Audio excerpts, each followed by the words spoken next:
అవునమ్మా ఆడు అట్లాగే చేసి వచ్చాడు. ఏమండోయ్ కూర ఏమండమంటారు? కూర అది అదే సరే సర్లే. ఏంట్రా మీ ఆవిడే నువ్వేమి చెప్పకుండా వెళ్ళిపోయింది? అవును అదేంటి అట్లా వెళ్ళిపోయింది. ఆ రోజు అట్లా జరిగి ఉండాల్సింది కాదమ్మా, అసలు ఇదిగో చేయాల్సింది కాదు. మా ఫ్రెండ్ కారు అడిగింది ఏమన్నా? కారా సరే సరే. ఏంట్రా అది మతి చెల్లించిందల్లా అలా వెళ్ళిపోతుంది, నువ్వేం సమాధానం చెప్పకుండానే. అవునమ్మా ఏంటో అది అట్లా ప్రవర్తిస్తుంది. రోజు అలా జరిగి ఉండాల్సింది కాదు. ఏమండి నేను షాపింగ్కి వెళ్ళొచ్చా? నేను అది అనుకుంటున్నాను. షాపింగా? సరే సరే. హలో హలో హలో రైట్ రా. ఏంటి పొద్దున్నుంచి చూస్తున్నాను, వచ్చి అడుగుతావు, సమాధానం చెప్పే లోపల వెళ్ళిపోతావు ఏంటి అట్లాగా? ఏంటి కథ అసలు ఏం జరుగుతుంది? అయ్యో మీరన్నదే గుర్తులేదా? ఏమన్నావు మేము? చూసుకోండి. Flash back. ఏంట్రా పెద్దాడు, మన వంశంలో అందరివి పెద్ద పెద్ద కళ్ళు, మీ పిల్లలకి రాలా ఆ కళ్ళు? మీ ఆవిడ కళ్ళు వచ్చాయి చిన్న చిన్నగా చింత పిక్కల్లాగాను. చింత పిక్కలా?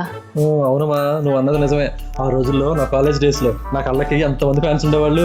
అమ్మాయిలు అయితే అసలు మా ఫ్రెండ్స్ కూడా అనేవాళ్ళు, అసలు నువ్వు మాట్లాడాల్సిన అవసరం లేదురా, నీ కళ్ళే మాట్లాడేస్తాయి అని. కళ్ళే అన్ని పలికేస్తాయా, అన్ని సమాధానాలు చెప్పేస్తాయా? సరే సరే. Flash back. మేమేదో క్యాజువల్ గా ఉన్నామే ఆ మాట. నేను మాట్లాడుకుంటాము, నువ్వు షాపింగ్ అని అడిగేది తర్వాత తీసుకుంటాను, ఆ తర్వాత అది మధ్యలో యాడ్ చేస్తాను, మాది అయిపోయిన తర్వాత నేను ఇటు చూసి షాపింగ్ అన్న తర్వాత దబ్బేసి. హలో రైట్ రా, ఎక్కడికి వెళ్ళిపోతున్నావు ఊపుకుంటూ? అంట అసలు డైలాగు ఏంటి ఓకేనా అది? నీ తలకాయ లాగా ఉంది. చూసుకోండి అక్కడ ఫ్లాష్ బ్యాక్, అక్కడ అక్కడ చూడు.